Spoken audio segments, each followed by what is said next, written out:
Hello everyone. Today, as per your demand, I would just clear the doubt between the DNA, chromatin, and chromosome. What exactly these things are? Let us check it out. See, with this diagram, I just want to focus on the thing here. Here you can see double-stranded structure. This double-stranded structure, that is storing the genetic information.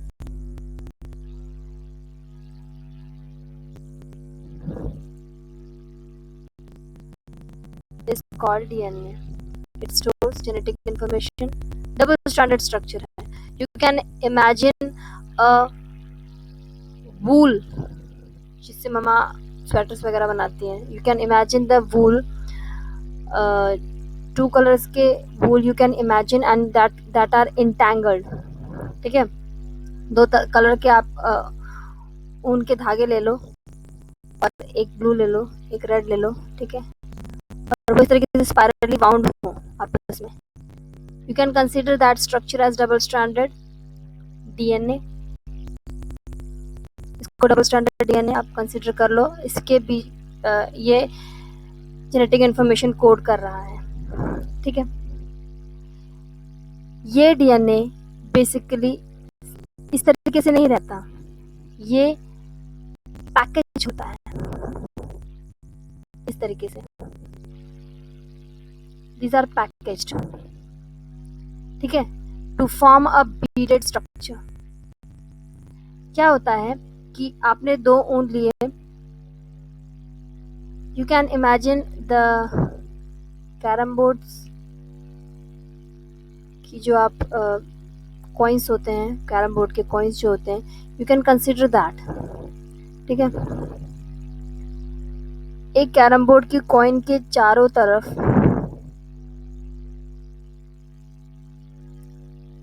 If you coil this वूल जो आपने लिया है, ठीक है, इस तरीके से coiled है कैरम बोर्ड के कॉइन्स, कैरम बोर्ड की गोटियों में के चारों तरफ. ठीक है,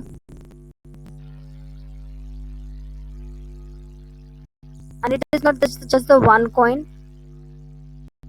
ऐसे n number of coins जुड़ के you can see over here the structures. ठीक है, it is wounding around this.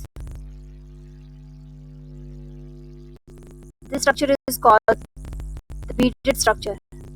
Bead on string इसको वर्ड यूज किया जाता है.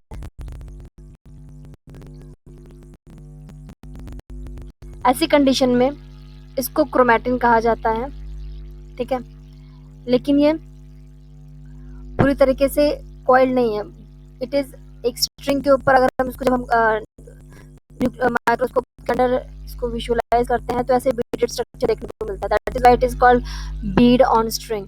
And this structure, one single structure, is called nucleosome. ठीक है, इसे न्यूक्लियोसोम कहा जाता है. ऐसे कई स्ट्रक्चर्स इकट्ठे होकर एक के ऊपर एक ओवरलैप होके जो फाइबर तैयार करते हैं इस तरीके से.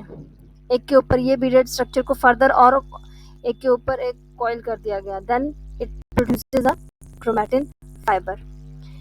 ये chromatin fibre under normal condition when the cell is growing and it is not dividing, this chromatin in the nucleus appears as normal threaded structures. ठीक है, ये जो क्रोमेटिन फाइबर आपको यहाँ पे थिक सा पूरा दिख रहा है ना, दिस क्रोमेटिन फाइबर, ये आपको जब आप ऑब्जर्व करते हैं अंडर माइक्रोस्कोप तो this appears as if thread को इस तरीके से बिखेर के रखा होगा. ठीक है, it looks like this. But as soon as the cell division approaches, before cell